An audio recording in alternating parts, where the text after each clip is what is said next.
Good morning বন্ধুরা, আমি শ্রাবন্তী। আমার ক্যাপচার অফ ফ্রেম ব্লগে তোমাদের অনেক অনেক স্বাগত। আশা করছি তোমরা সবাই ভালো আছো আর আমিও ভালো আছি। আজ হচ্ছে 13ই ফেব্রুয়ারি, বুধবার, আর এখন ঘড়িতে বাজে 6:30টার মতো। আর এখন থেকে তোমাদের সাথে নিয়ে আমার ব্লগটা স্টার্ট করছি। আশা করছি তোমাদের ভালো লাগবে। তো আজকে মেয়ের এক্সাম আছে, তো সেই জন্যই ওকে ডাকতে এসেছি 6:30টায়। না হলে এমনি নর্মাল স্কুল চলাকালীন ওকে কিন্তু আমি 7টার সময় ডাকি। আর যেহেতু পরীক্ষার সময়, তো সেহেতু ওকে একটুখানি খাইয়ে পাঠাতে হবে। অন্যান্য দিন স্কুল চলার সময় তখন খাইয়ে না পাঠালেও হয়, কারণ ওদের 10টার মধ্যে একটা টিফিন হয়ে যায়। এবারে একেবারে ওদের ছুটি হবে 11টায়, তারপরে খেতে পারবে।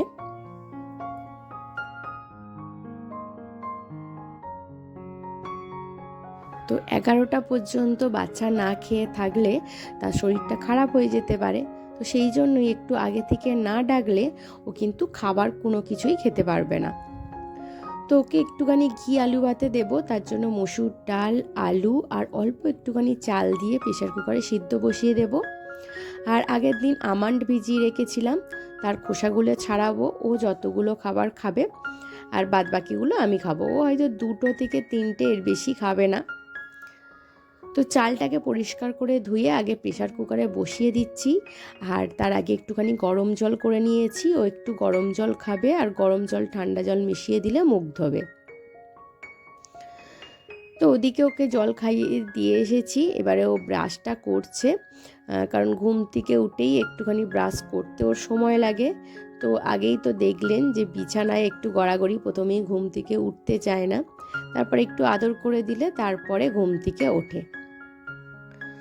তো প্রেশার কুকারে আমি এদিকে সিদ্ধ ভাতটা বসিয়ে দিলাম, আর আমন্ডের খোসাগুলো এবার ছাড়িয়ে নিচ্ছি। আর আমন্ড খোসার ভেজানো জলটা কিন্তু আমি ফেলবো না, এটা কিন্তু আমি গাছের গোড়ায় দিয়ে দেবো। কারণ সারা রাত আমন্ড ভিজেছে, তার যে জলটা কিন্তু গাছের জন্য খুব উপকারী।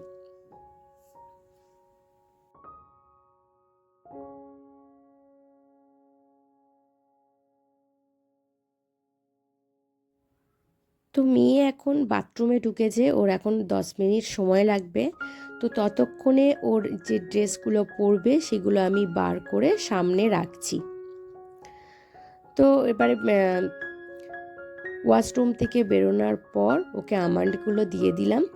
আর জলটা তো আগেই খাওয়া হয়ে গেছে, এবার ওকে ড্রেস পরিয়ে নিচ্ছি। আর তারপরে ওকে ভাতটা খাইয়ে নেব।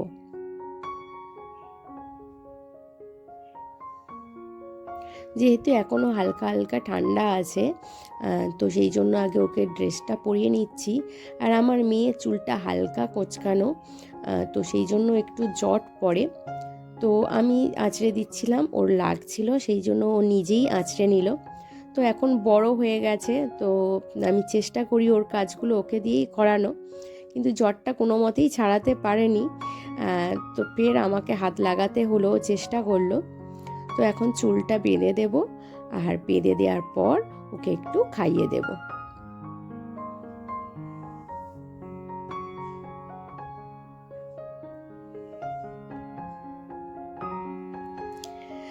তো শীতের সকালে ওকে একটুখানি ক্রিম মানে ময়েশ্চারাইজার দিচ্ছি।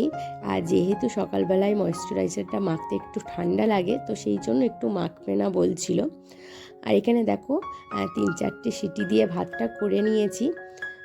তো এটা যে আমাদের বিরিয়ানি চাল ছিল, সেই চালের করেছি, কারণ ওর যে একটা সুন্দর গন্ধ থাকে, ওর খুব ভালো লাগে। তো সেই চালের ভাত করে দিয়েছি। সামান্য 1 হাতার মতো ভাত নিয়েছি, সামান্য ঘি আর লবণ দিয়ে এবার মাখিয়ে খাইয়ে দেব।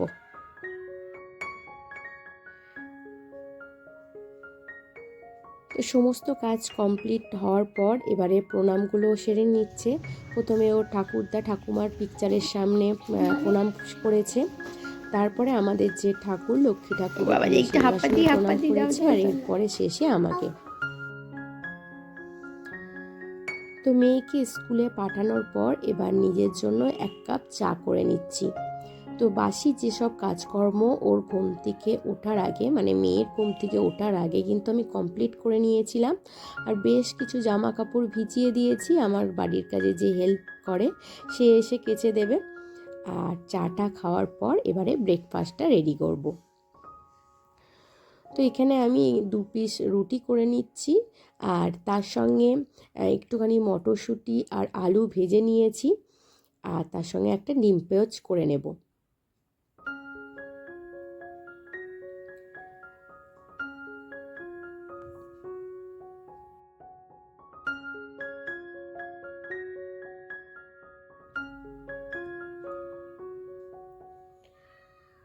ডিম পোচের ওপরে একটুখানি বিট লবণ আর গোলমরিচ গুঁড়ো ছড়িয়ে দিয়েছি। আর চাটা যেটা করলাম 1 কাপ নিয়ে নিয়েছি। আসলে সকালবেলা মানে মেয়ে চলে যাওয়ার পর 1 কাপ চা আমি খেয়েছি, আরও 1 কাপ করে রেখেছিলাম, সেই চাটাই একটুখানি গরম করে নিলাম। তো এই হচ্ছে আজকে সকালে আমার ব্রেকফাস্ট। আর আজকে শ্যাম্পু করব, তো তার জন্য আমি সপ্তাহের একদিন যেদিন আমি শ্যাম্পু করি সেই দিনই হচ্ছে চিরুনিগুলো একটু পরিষ্কার করে নিই। মানে সপ্তাহে একদিন করে আমি চিরুনিগুলো পরিষ্কার করি, আর যেদিন মানে মোটামুটি মাথা শ্যাম্পু দিই সেই দিন করার চেষ্টা করি। তো একটুখানি গরম জল নিয়ে নিলাম, খাবার সোডা, ভিনিগার, সার্ফ দিয়ে এর মধ্যে কিছুক্ষণ চিরুনিগুলো ভিজিয়ে রাখবো। তাহলে চিরুনির মধ্যে যা ময়লা আছে কিন্তু একটা ব্রাশ দিয়ে ঘষলেই কিন্তু একেবারে চলে যাবে। তো ওটা ততক্ষণ ভিজুক। আর এখন আমি চলে এসেছি, তো নারকেল খাওয়ার সময় নারকেলের যে ছোবড়াগুলো হয় তো সেইগুলো আমি জড়ো করে রেখেছিলাম। আর ঠাকুরের যে ছোবড়া কিনেছিলাম তো সেই ছোবড়া প্রায় শেষ। তো এই ছোবড়াগুলো নর্মালি আমি নর্মাল দিনে এই ছোবড়াগুলো দিয়ে যাতে ধুনো জ্বালাতে পারি, তো সেইগুলো একটু ছোট ছোট করে নিয়ে আর রোদে দিয়ে দিচ্ছি, যাতে যখন ধুনো দেব সুন্দরভাবে যেন আগুনটা জ্বলে।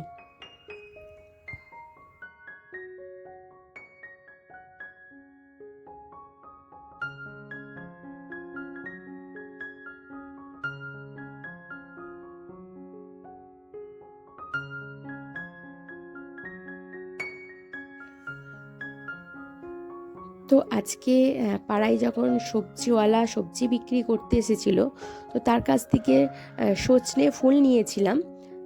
তো এখন সজনে ফুল খাওয়া কিন্তু ভীষণ উপকারী, হাম বসন্তের প্রতিষেধক হিসাবে মানা হয়। তো সেই জন্য আমি বেশ কিছুটা মানে এখানে 100 গ্রামের মতো ফুল নিয়েছিলাম।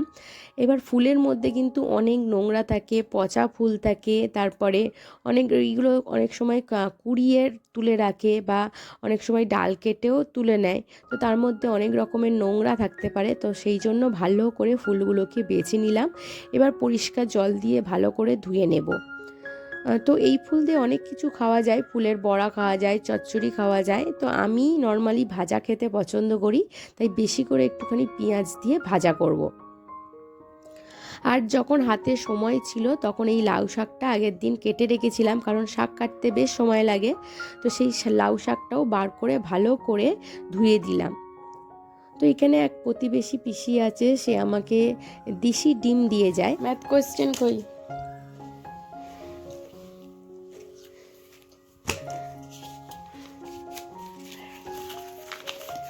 কার বার্থডে ছিল? তোমার বেস্ট ফ্রেন্ডের। হ্যাপি বার্থডে জানিয়েছো? এক্সামে সব পেরেছো? মাম্মা কালকে তাহলে চকলেট দিয়ে দেবো। তো এই দেশি ডিমে কিন্তু প্রচুর নোংরা থাকে, তো একটু জলে ভিজিয়ে রাখলাম, ঘন্টাখানেক পরে পরিষ্কার করে নেব। আর এখানে আমার যা যা সবজি লাগবে তাই কেটে নিলাম।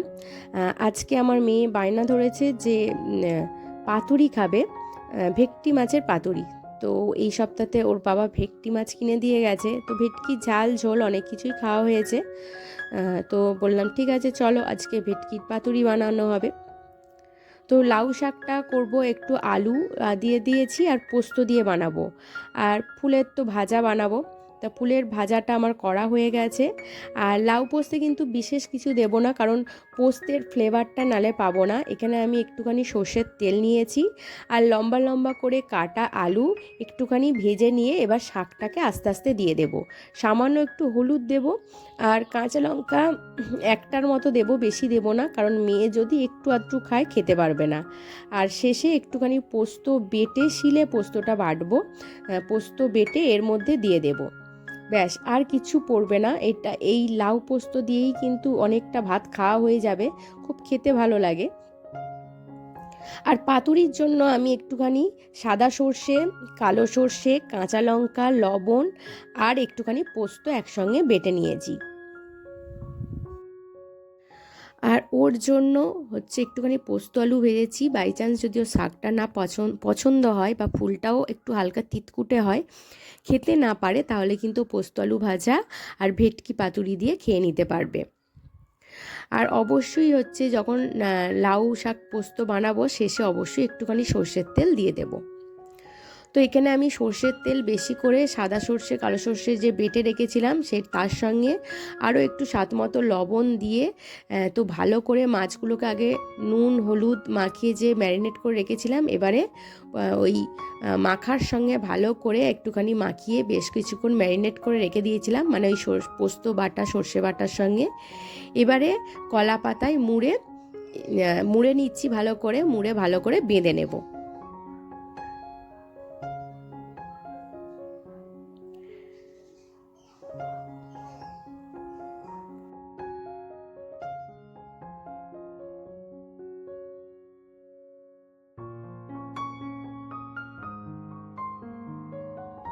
তো মেয়ে আর আমি খাবো দুজনে, হ্যাঁ, তো সেই জন্য দুজনের জন্য দুটো পাতুরি বানাবো।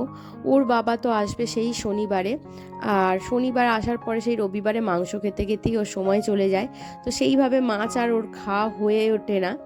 তো ওখানে যা হোটেলে যেটা পায় সেই মাছটাই খায়। তো এবারে কড়াইতে ভালো করে বেশি করে একটুখানি সর্ষের তেল দিয়েছি।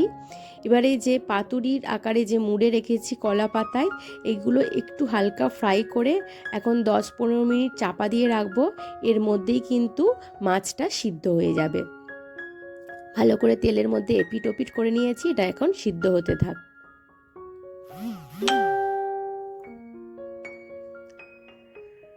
তো এইবারে যা কিছু আগোছালো ছিল মোটামুটি ওদিকে রান্না কমপ্লিট করে এসেছি। যা কিছু আগোছালো ছিল সেইগুলো ভালো করে গুছিয়ে নিচ্ছি। স্নান কিন্তু আমার অনেক আগে হয়ে গেছে আর পুজোটাও সেরে ফেলেছি। তো এখন কিন্তু প্রায় 2টোর মতো বাজে। আর এখন এবারে যা কিছু কাজ এদিক ওদিক ছড়িয়ে ছিটিয়ে আছে সেইগুলো একটু করে নিচ্ছি। তো কাপগুলো পরিষ্কার করে রেখেছিলাম, তো সেইগুলো কাপ স্ট্যান্ডে রেখে দিচ্ছি। আর এরপরে ট্রেগুলোর মধ্যেও উপর করে রেখে দিচ্ছি, ওর মধ্যে বেশ কিছুটা জল ছিল। আর এবারে ঘর দুটোকে ভালো করে একটুখানি ঝাঁট দিয়ে দেব, তাহলেই কিন্তু আমাদের কাজ কমপ্লিট হয়ে যাবে। আর এরপরে মেয়েকে স্নান করে একেবারে খাওয়াতে বসবো।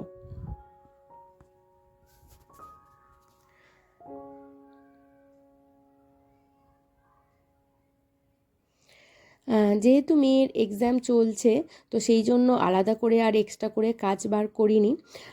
আর এই যে চিরুনিগুলো ভিজিয়ে রেখেছিলাম, অনেকক্ষণ ভেজানো ছিল, একেবারে কিন্তু ব্রাশ দিতেই কিন্তু ময়লাগুলো উঠে পড়ছে, মানে আর বেশি এক্সট্রা এফোর্ট দিতে হচ্ছে না, সুন্দর পরিষ্কার হয়েছে।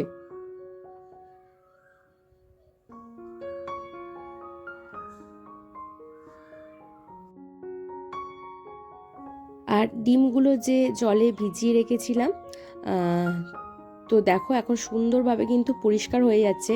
সঙ্গে সঙ্গে পরিষ্কার করতে গেলে কিন্তু আমাকে একটু জোরে চেপে পরিষ্কার করতে হতো, আর যেহেতু জল দিয়ে ভিজিয়ে রেখেছি তো সেই জন্য কিন্তু একেবারে ধুয়ে নিলেই হয়ে যাচ্ছে।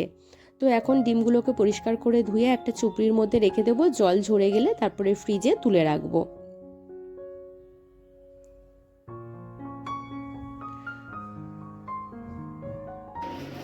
তো এদিকে দেখো আমার কিন্তু লাউ পোস্ত মানে লাউ শাক পোস্ত কমপ্লিট হয়ে গেছে। তো রান্না বান্না পুরো কমপ্লিট হয়ে গেছে। আর এই তেলের জায়গাটা সব থেকে বেশি মানে কাজে লাগে প্রত্যেকটা সময় রান্নার, তো সেইটা আমি প্রত্যেক দিনই কিন্তু রান্নার শেষে একবার করে মুছে নিই।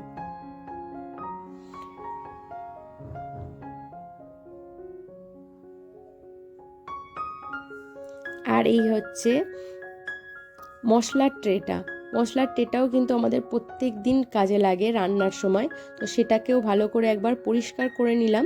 মেয়েকে স্নান কমপ্লিট করে দিয়েছি। আর আজ মেয়ের ইচ্ছা হয়েছে একেবারে গরম গরম ভাত খাবে, আর সেটা খাবে কলা পাতায়। তো ওকে একটুখানি যা যা রান্না করেছি দিচ্ছি। তো ও সব রকম খাবারই ট্রাই করবে বলেছে। তো এখানে পোস্ত আলু ভাজাও বেশি করে ওর জন্য করেছি, আর তার সঙ্গে করেছি পাতুরি।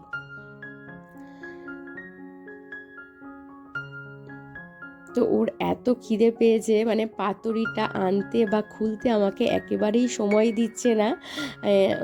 সেটা ও খেতে শুরু করে দিয়েছে। তো পাতুরিটা কিন্তু খুব সুন্দর খেতে হয়েছিল। আর এরপরে আমার মেয়ে বলেছে যখনই কিন্তু ভেটকি মাছ আসবে আমাকে কিন্তু একটা করে পাতুরি বানিয়ে দেবে। তো মেয়েকে খাওয়ানোর পরে তারপরে আমি খাবো। তো বন্ধুরা, আজকের ভিডিও এই পর্যন্ত রাখছি। যদি ভিডিওটি ভালো লেগে থাকে তাহলে অবশ্যই একটা লাইক কমেন্ট করে দিও। আজকের মতো টাটা।